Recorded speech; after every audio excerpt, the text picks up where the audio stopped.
Now, New Wish only the new fans or reunite the fans of Fairy Odd Parents never really asked that specific question why then Perry succeeded and Poof completely failed. It's sort of kind of obvious, but it's not actually that obvious. People just say, oh, he just given her personality. Oh, he's just the new Tumblr phase that will pass away.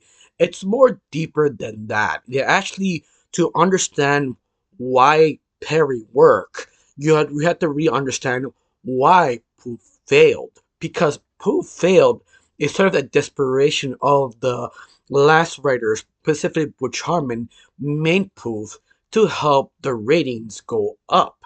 Usually the idea adding a new character in the old TV show is sort of change the dynamics and change what people do with each other and change perception of the series. That's usually the point of adding a new character, especially a younger character, just to grab your attention to see what actually happened. It kind of did it, but it kind of did not off Poof.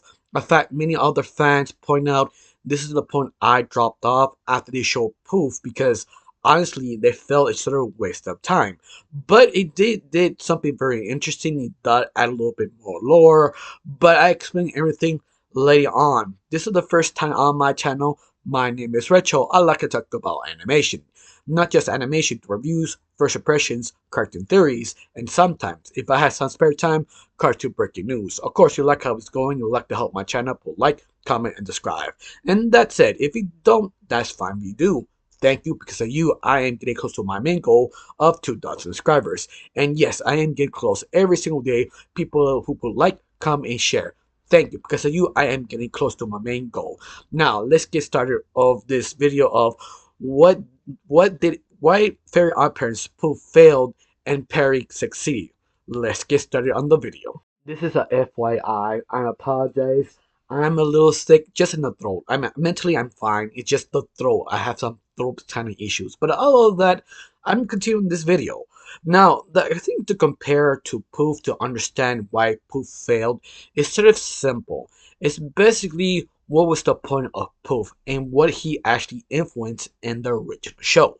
Now, Poof, the whole idea of Butch Harmon is that Timmy get more responsibility to actually change the dynamic. That was the whole point. Poof didn't really have a personality or just talk. He just says Poof, and that's all he says. See, there's to be adorable and be a little scamp that Timmy could figure out what to do with them. In fact, the first time they introduced Poof, the whole birth, it was sort of like an event to change that dynamic of the whole three main characters. And it kind of did work, but at the same time, what I said at the very beginning, this is the point everybody sort of dropped off and lost interest. But it did add a little bit more because this is sort of the first time a new fairy was born. Usually it's sort of basically banned making new babies in fairy opera, especially they have no reason to give birth because fairies do not age or die. Oh well, kind of they sort of do, but they sort of don't. They blow up if they do not make any wishes. But once more, it's sort of one is sync canon that is not really true to the canon, but it's just sort of a gag.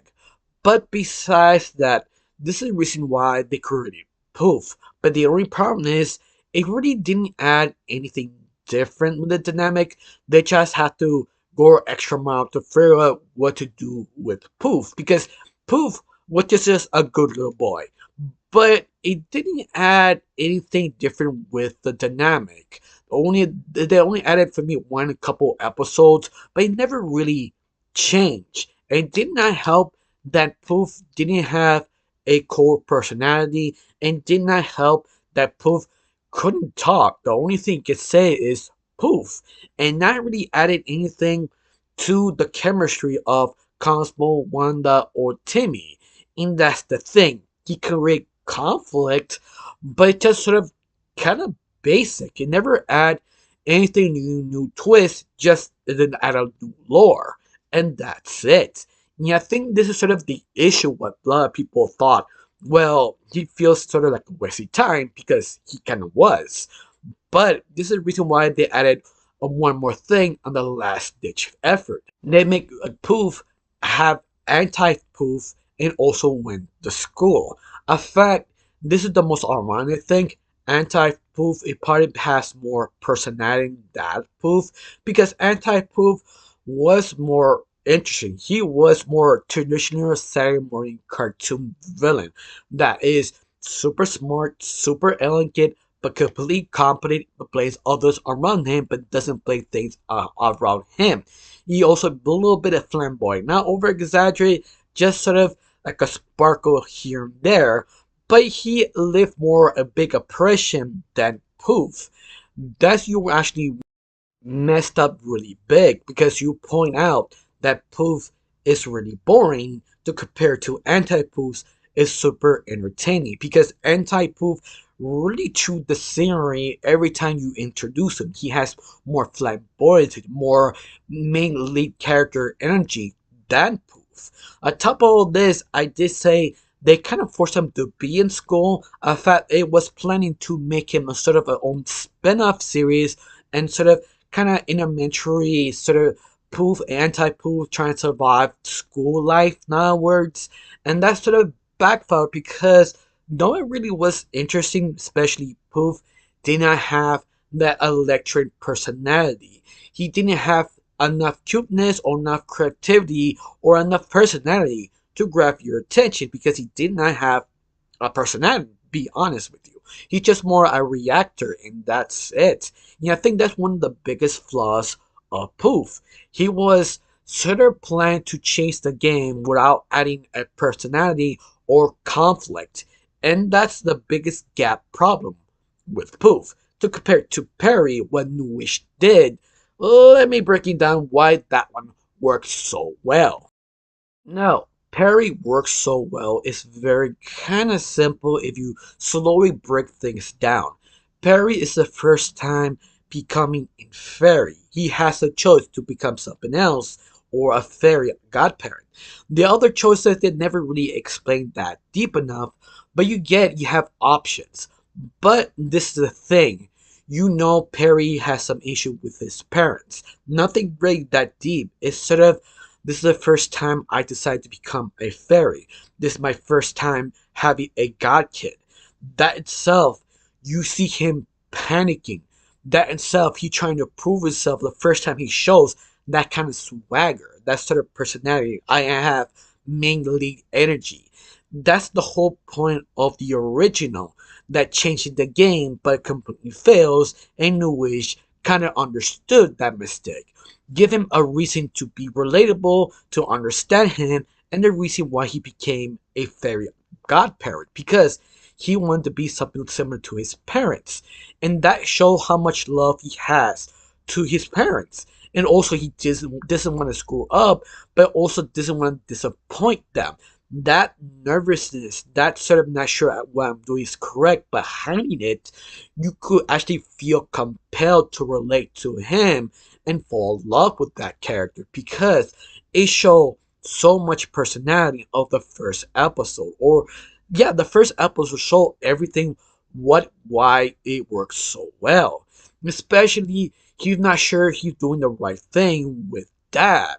That his relationship is mirror image to a Cosmo One Timmy relationship. How Timmy react to Cosmo Wama, and also how Timmy was sort of selfish, came added wish after wish, thinking that Perry that's pretty normal, right? In a way, no. This is sort of the first mistake being a fairy godparent.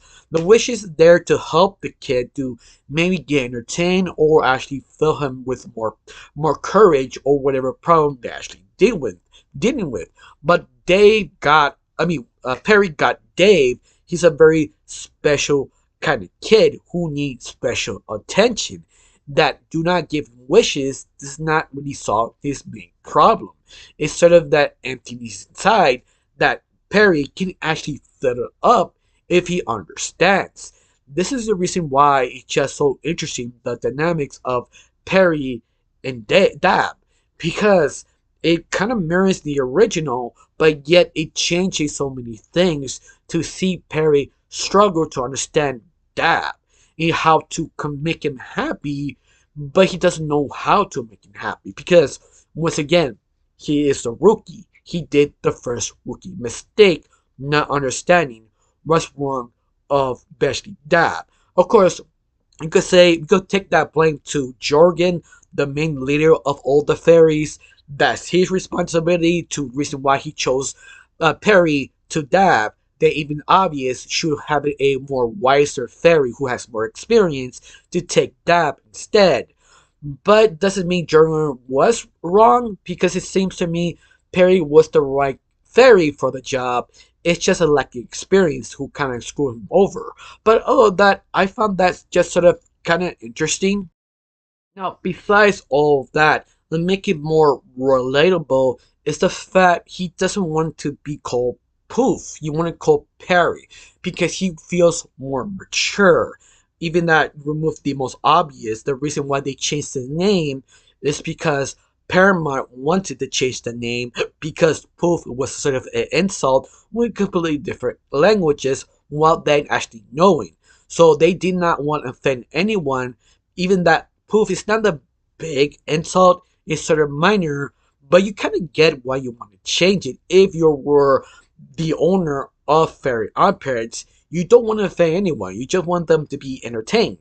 And this is sort of the goal, but I love it that sort of brilliant thing just to change his name so simply, but they made it a very creative way and more endearing way. It's because Perry wanted to be feel respected with the fairy community, specifically their parents, to prove to them he is mature, he is older, he is different, he has control, and that is so relatable to everybody.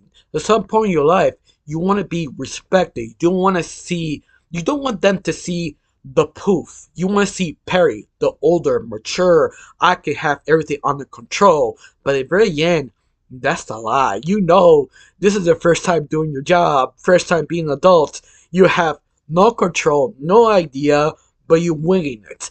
And there are a few reasons why Perry works so well. That he is a poser, but at the very end, he pulls it off. Like, you can't say he's a poser. He does pull off the swagger, the honesty, the reliability. He has main energy lead. That, who knows, maybe he was enough popular he could have his own spin-off series. That could be interesting. Or more dedicated episodes, just him and Dab going out the world, changing themselves, understanding what this job could do. That could be a lot of interesting things and done well. Because let's face it, Perry and Dab are very powerful, interesting characters to follow. But other than that, I think that's all you can actually do with them. For now, at least when it's shown. But I like to see what else, how this relationship, how it affects Perry. He understands how to be better with his job, when to say no, understanding how to fix a child problems while giving wishes, just getting more confidence to himself and to the child. That could be a very interesting sort of take on season two, but you get the idea. Like, in fact, what do you want more show with Perry besides just adding more episodes?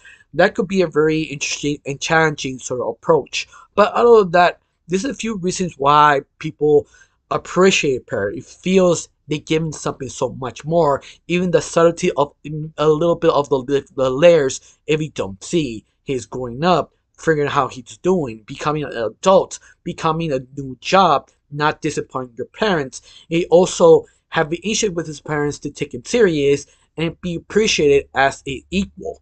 That have so much stuff into it that you don't realize this is the stuff that makes him a really main lead character. Honestly, I got not much to say, just that. Like, I just repeated myself, I apologize. I got nothing else to say, just thank you for watching. Don't forget to subscribe and have a wonderful day. Bye.